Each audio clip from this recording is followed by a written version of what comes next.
Welcome back, friends, to the Homestead on this very rainy and cold January 11th. The snow level, or the freezing level, has skyrocketed up to 11,000 feet. So the river's about to overflow its banks from all the snow melting up on the mountain. So hopefully we'll return back to a proper winter. I was speaking with some of the locals here, and they say that well, like in the last generation, they can only think of having 2 brown Christmases, and well, this one was kind of the third in all of that time. So, very interesting weather patterns that we're having. Is it man-made? Is it natural? God knows. God knows. I owe you guys an apology. I told you I was going to try to get you that discount code for the White Duck Alpha tent. There was a lot of interest in that. I got a whole bunch of emails, and you guys asked me if I could do a quick walkthrough of it and kind of share some of the details and what it was about that I liked. Also, stay tuned till the end. I've got a message of hope for you guys. If you're feeling a little bit scared or frustrated or anxious about all of the things that are going on, I want to tell you that I think things are going to be okay, and I think we're going to come out okay. So stay tuned for that. So let's jump into the features, and just a real quick video. I've got to get the trailer down here, and then we're going to start getting that big log off the trailer and the sawmill and all that stuff. So that will be coming up here. Hopefully it won't be raining. We'll get a little bit of break, and we can kind of get going on that. But for right now, let's take a look at the 16 by 24 White Duck Alpha tent. I spent a lot of time online doing research, trying to figure out what was going to be the best tent for us. There's a lot of great ones out there, a lot of high quality tents that they've been making for outfitters and elk hunters. As I've said in the previous video, I've spent a lot of time in these. My granddad always had big wall tents, and the family, all the family vacations were spent hunting, and so I'm very familiar with them. This one is so much nicer than anything we ever had before. It just features and details that if my granddad could have seen this tent, he would have flipped his wig. It would be just so nice. As I said in the previous videos, we never had one with an internal frame. So we would show up. Granddad was a working class man. Friday night after work, he'd get off as a mechanic, and that whole week before, we'd had everything packed, and I'd go over there and we'd head out about 5 o'clock, drive all night, and be there the next morning for elk hunting. You'd show up sometimes 2 o'clock, 3 o'clock in the morning. All we had was that old canvas tent without a frame, so we'd have to go out and cut down all of the poles, a couple ridge pole and cross braces, and put that up. And I'll never forget that. Sometimes it was raining, sometimes it was snowing. So having an eternal frame is just wonderful. So some of the cool features on this that I really, really like is overhangs. Just having an overhang right there. So as you're getting in, as you come in, and it might be raining or snowing, and you want to get in through the flaps right there, you're under cover. You're not getting rained on. And if you do need to put boots or different things outside that you don't necessarily want to have in the tent, to be able to have that, 12, probably 16 inches overhang is really, really nice. Another thing is they've got I tell you so many stories of these are the I can't think, what am I thinking of them? The guide ropes, whatever. The old guide ropes we had on Granddad's tents, they were just hemp, which was just fine until nighttime, and you got kids running around. But I can't tell you how many times we had some kid go tearing around a tent and get tangled up into those things and wipe out and all that. These have a reflective material in them. And of course, usually when you're out at night, you got a flashlight. So this is just a nice little detail, right? You're gonna see with this just detail after detail after detail that's thoughtful, of things that can only be thought of people who actually use tents, right? Another one is this attachment point. Now, this is a vulnerable spot with tents where you have to attach this. This is, cotton, heavy duck cotton. Of course, there's not much stretch, if any at all, in there, and there's certainly no stretch in the static ropes. We had up elk hunting years ago a tree that fell down in a windstorm right across the guide wires of one of our, not one of our tents, but one of our family friends. And what it did was it tore that whole tent apart and just destroyed it. So this connection point is sewn in here with bungees. So you see that's a heavy bungee cord right there, and it gives you some flex. So if you have, if you're in a major windstorm, because these, you put these down to the big stakes down there, they're not going anywhere. There's no flex in it, and it really can tear up a tent. So having that flexibility right there is really, really smart. Nice windows. They can be a little bit dark inside these tents sometimes, so you can have the windows where you can see. I like the triangle design and the bug mesh, right? So you can actually close this thing all up if you're camping in the spring when you have lots of mosquitoes, or you live up in Minnesota. You know, that can ruin a trip, make it really miserable. So you can actually get inside and have some refuge from that. I mean, everything's very nice. The stitching, the quality of the canvas, the hardware, it's top of the line. I just don't know where you're gonna get anything better. We always had kind of problems with these things on the old tents. Granddad used to whittle some out of wood, and some worked and some didn't, and they'd get wet and they would slip. You got these nice powder coated tensioners that just you can loosen, you just turn, pull tight. Very, very nice. Overhangs in the back as well, not just the front. And we never had, on our tents, we didn't have doors front and back. We only had a door in the front, which was really problematic when we had, well, sometimes we'd have 4 or 5 guys sleeping in a sleeping tent.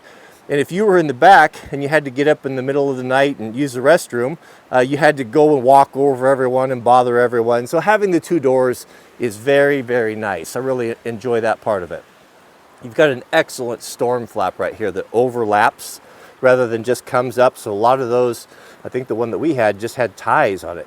You got nice, good quality hardware, Fastex buckles where you can overlap that storm collar. So you have multiple layers of protection here. So you can overlap this here, and then you've got a heavy duty, like military grade zipper, all YKK. You know, there's nothing imported, no garbage in here.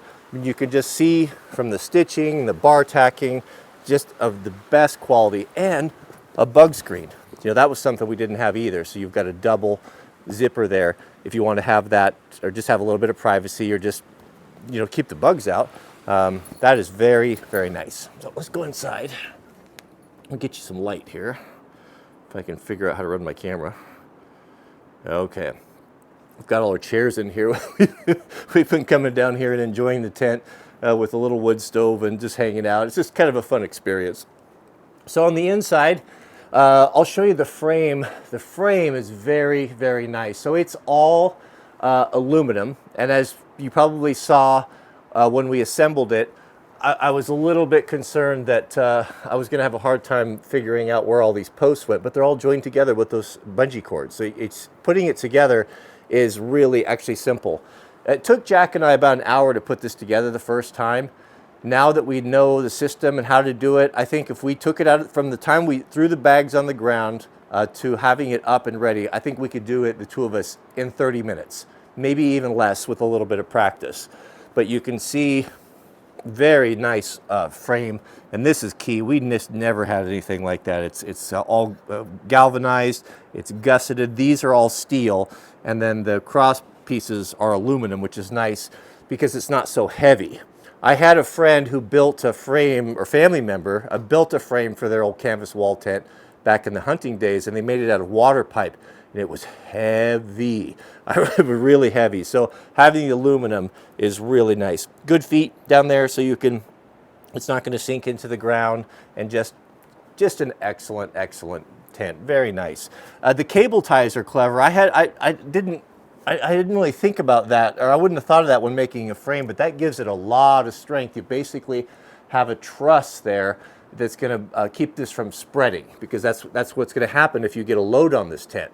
It's going to be, you know, you get wet snow on there, it's going to press down on that ridge and put a lot of force on those joints up there. And these cable ties, and there's 3 of them, four of them, 2 in the center and one on each gable end, give it tremendous strength, and very nicely finished. You know, they put shrink tape on there. Lots of detail, just lots and lots of detail. Very, very high quality. I just don't think you could find a better tent than this. Dual stove jacks on the larger tents. I don't know if they all have them, but you can cut these out to fit whatever you want. And great canvas, completely waterproof. This tent's been up for a couple weeks now, and it has rained nonstop. And if you probably can't tell, but if you look on the ground in here, everything is bone dry. You can see from the chairs. You know, there's no leakage in here whatsoever. It's just comfortable, and you're just snug as a bug in a rug. They've just thought of everything on it. Everything has a clip, and I remember the old flaps. We'll back up here a little bit. The old flaps coming in, and they were always flapping, and you never had any plate. You were always trying to figure out how to tie them back. All of them have nice, good heavy-duty clips and stone loops on there, so you can pull everything back, and it just makes it very usable. And it's a wonderful, wonderful tent. I just can't imagine what they could do to improve upon it. I am very happy with it. Came with the ground cloth as well if you wanted to use that, and they've also got kind of a water type material, more of a vinyl sewn on the bottom rather than the cotton, because the cotton, you don't want that to have ground contact. That if you're going to have it up for any extended period of time, that could rot, and just get all dirty and unsightly and hard to clean, where this you can clean. So you can literally stake this down. There's eyelets there, or as we used to do on some of the tents, is to put a little dirt on there. So you roll it to the outside, roll it to the inside, stack snow or dirt on there, and you get a nice tight seal against the ground, and that really helps to keep it warm. But very nice tent. The ground cloth, it comes with the ground cloth, which is just basically a piece of vinyl that goes in here. Granddad, for our tents, he always had a big roll of AstroTurf. That green stuff that used to buy our indoor-outdoor carpet, and he would roll that in there. And that always worked pretty good. But the vinyl gets kind of dirty, and I don't mind having a little bit of a dirt floor. It's not a problem. We have plans in the future. Sawmill might be part of this to actually put this up on a platform. And that's kind of one of our main projects. So we can get it up off the ground, get it tied down to a platform, and have a nice wood floor in here that's going to be a little bit tighter and a little bit cleaner and better sealed, because we'd like to have this as kind of a guest cabin for folks that want to come to visit. We live so far away from a lot of our friends, it's kind of a burden for them to drive and out, and by the time you have dinner, it's a couple hours home, they tend not to want to come. So if we had something that was comfortable for them with a nice bed and linens and the wood stove going, I think folks would be much more likely to come and spend some time with us. But this is the inside of the Alpha. Well, that about covers the tent. As I said in the last video I did, the folks at White Duck contacted me, and they were really thrilled to see their tent featured on the videos, and they have offered a discount code if this is something that's interesting to you or something that might work for you. If you go to their website and you can put in Wranglerstar we'll give you the code. Will give you 10% off of any of your purchases of tents or whatever accessories that they have. I just thought they did tents when I originally ordered it. I didn't realize that they make lots of cotton things, heavy canvas things like duffel bags and firewood carriers and stuff. And they sent me, last week, they sent me a big duffel bag that's so big that I think I could put Mrs. W inside, and some firewood carriers. And I've been using them and looking at them, and they're really nice. What they remind me of is what Filson used to be. Filson, they maker of my tin pants. I've been wearing these Filson work clothing for over 30 years. I actually first started buying them when I was doing excavating, working outside, because I was working outside and I needed something that was, I hate wearing rain gear. It's hot and sweaty and it's uncomfortable. It's just difficult to work in. It's miserable stuff. And sometimes in this climate, you don't need full-on rain gear because it's not raining all the time. You kind of get that dry drizzle going on. And so the Filson tin pant was perfect because it was something that breathes and is nice to work. It's comfortable to wear and you can work in, but also keeps you somewhat dry. That's why it's so popular with the loggers, and that's where it came from, right? The original Filson tin pants and the Levi company came and started at the same time, and they started making these out of it's made out of the very cloth that the Alpha tent's made out of. It's just saturated in wax. Very interesting story on the Filson company. Problem with them, and why I kind of have been not a big fan of them of late, when they first started making clothing and when I was buying them, they were, you could buy them, a guy, working wage, a working stiff type of guy could afford to buy them. They weren't, it wasn't really, it's not what it is now. You would find them in high-end places that sold work boots and clothes, and guys that were discerning and wanted quality, that's what they wore. You could actually attain it. Now they have kind of turned their back in my opinion, on the working guy and have marketed it to hipsters and people wealthy, fly fishermen and hunters and stuff. And I think that that's the wrong way to do it. That's never what the company was about when they founded it. And now it's become, they set up these fancy, expensive stores in these trendy parts of town. And I still buy the tin pants because there's just nothing better. But as far as the rest of their stuff, not near as much as I used to. But the point I'm trying to make is that the stuff, the bags and the tent and all that, it has that feel of what Filson originally was and what it stood for at the beginning. High quality, traditional equipment and bags and tents that you buy that are going to last you a lifetime, that you're going to hand down, right? When you look at the prices of wall tents, you know, they're expensive. A guy's going to invest a couple $1,000s into a nice tent like this. But when you contrast that with what you're going to get from Coleman or things at REI, you know, the ripstop vinyl tents, you know, those are just disposable. I still have my granddad's elk hunting tents, and we still have been using them, you know, and they're from what, the 30s and the 40s. So this one here will be in Jack's garage, Lord willing, and he'll be using it. So you got to consider that when you look at the price. So anyway, that's it. So I told you I was going to leave you with a little bit of encouragement. Now, if you have been following what's going on, there's a lot of things in play right now. I'm reluctant to say anything right now, but I have a lot of, because of the reach that the channel has, I have a lot of contacts, and I have a lot of my subscribers that are placed all over the world and in positions high up in the government that give me a lot of information. So I am pretty up on what's going on, and I'm not going to say I know what's going to happen, but I could say that it's not as dark.